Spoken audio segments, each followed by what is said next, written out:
Bonjour. Plusieurs sujets font le menu des journaux parus ce jour.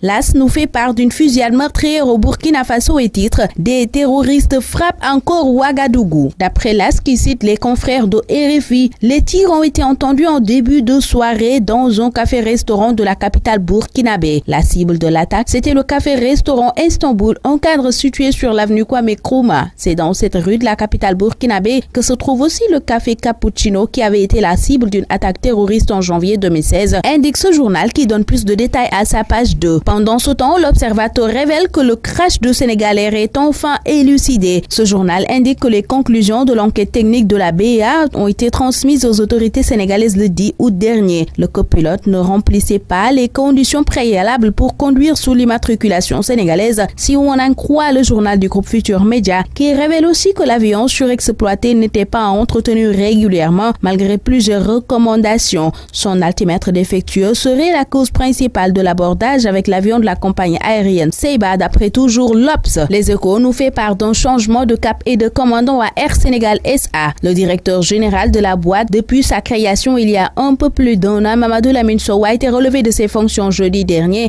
lors d'une réunion du conseil d'administration, selon ce journal qui note que désormais il passe président du conseil d'administration et il est remplacé par un Français, Philippe Bonne, un ancien de Airbus cité dans le scandale du financement de la campagne de Nicolas Sarkozy, est désormais aux manettes, note ce quotidien. Qui est derrière Khadimba? Cette interrogation barre la une du quotidien Direct Info qui signale que l'homme est en passe de détenir 51% du capital de la SAR. Libération nous fait part d'un scandale à la Société africaine de raffinage justement et informe que c'est 15 millions de dollars qui sont en cause. Le quotidien Dakar Times révèle que l'OFNAC a bloqué le rapport des enquêteurs relativement aux affaires Petro-Tim et Banque de Dakar. Pendant ce temps, Walf Quotidien voit des ondes d'ombre dans l'affaire du meurtre de l'étudiant Bassirou Faye. Condamné à 20 ans, Bougaleb attend toujours son procès en appel, rappelle ce journal. Le journal Témoin informe de l'Assemblée générale de l'UMS ce samedi à Saly. 3 candidats pour un fauteuil, titre ce journal, qui indique que face au président sortant Magatte Diop, il y aura 2 challengers de taille en embuscade, les juges Mariem Diop et Souleymane Teliko. Sud Quotidien revient sur l'Assemblée générale de la Fédération sénégalaise de football. Senghor, maître du foot, titre ce journal, dont la une est occupée par le président de la FSF réélu pour un 3e mandat. Vox Populi revient sur cette assemblée générale de la Fédération sénégalaise de football. Entamé samedi, les assises du foot sénégalais ont été bouclées dimanche matin, d'après ce journal qui indique que le président sortant a été réélu au 2e tour avec 109 voix d'avance sur son challenger Mbaye Diouf Dia.